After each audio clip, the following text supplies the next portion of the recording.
Welcome to 5 Minutes, your quick dive into the wide-ranging world of insurance, technology, and leadership. I'm Miguel Edwards, and I'll be your guide as we explore these topics that are transforming not just the insurance industry, but the business world at large. Along with sharing observations I've made over the span of my career in insurance, technology, and operations, I'll be chatting with some of the brightest minds in business and leadership. Whether you're a seasoned executive or a rising star, an industry expert, or just curious about how technology is revolutionizing insurance, this is your perfect spot for your weekly dose of insights. This is 5 Minutes. Chris, thanks so much for taking the time to be with me, man. I appreciate it. I'm glad to be here. That's awesome. So, it's not often that I actually get to record with somebody in their home state. We're here in Oklahoma, and it's fantastic. Yes, thanks for coming out. I'm glad you could be here. We just had the Thunder Parade, so I'm still pumped up about it. I hear you, man. I watched it on TV, and it was quite an event. It was fantastic.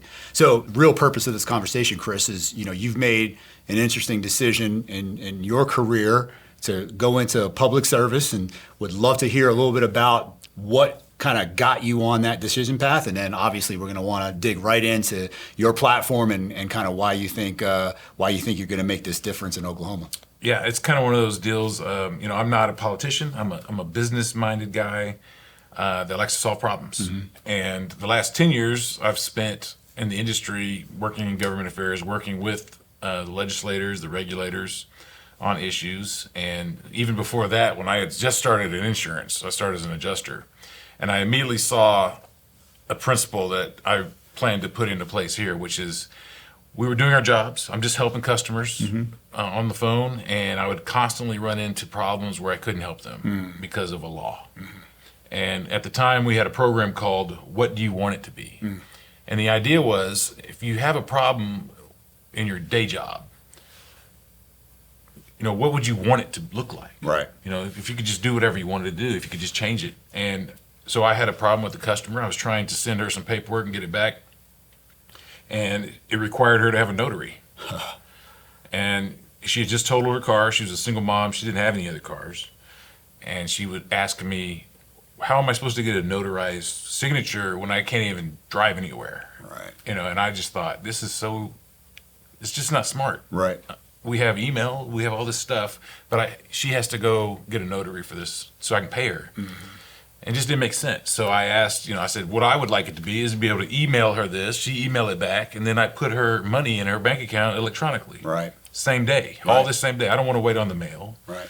And, we went about changing the law to do that. Fantastic. So fast forward to now, my career progressed, and we continued to do those types of things. I was the business person. Mm-hmm. That would go before legislators and tell them what we're trying to do across the country, with the help of our government affairs team, who would get us the access in, and say, hey, I'm bringing this person in to change the law, to tell you about it. And just fast forward, the job happened to open here in my home state, and I said, I want to do that full time. Sure. This is what I want to do. I want to make things better, for the industry, for our customers. Mm-hmm. And so that's what I've done for the last 10 years. And then now it's become just kind of going to the other side of the table, again, just switching seats of reining in a system that I fear is in crisis. Chris, you mentioned your career before this decision. I'm curious as to what your experience being in industry tells you about how you would want to regulate. Because I'm thinking about my own experience with regulators, and it kind of depends on who you're working with. How did that experience inform how you would approach being a regulator? Yeah, it's multi-pronged, right? My experience is they need to understand the problem from the front lines.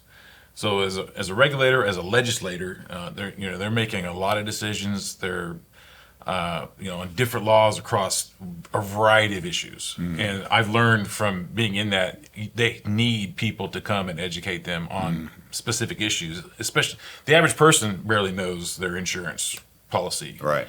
And then you're a regulator or an insurance legislator trying to make law on a subject that, these are just normal people. They're not like special status, that they need to be educated on the issues as well. So it required me to understand that, it was just really about us providing perspective as an industry. And then they would get perspective from other places too. If there was someone, on the other side of the issue, or, you know, they're worried about their constituents. They're worried about who, you know, the consumer, more focused on that, so they can take that side. And then the key is that they get all the information and they can make the best decision for their constituents. Right. And that you know, that's a big piece of this puzzle, if I can bring it into this position. Thank you for joining this episode of 5 Minutes. If you've enjoyed our discussion, we'd love for you to share it with anyone else you think might find it interesting. Also, please subscribe on whatever podcast platform you're listening on and hit that bell to stay on top of the game with our practical 5-minute episodes. We look forward to seeing you again next week.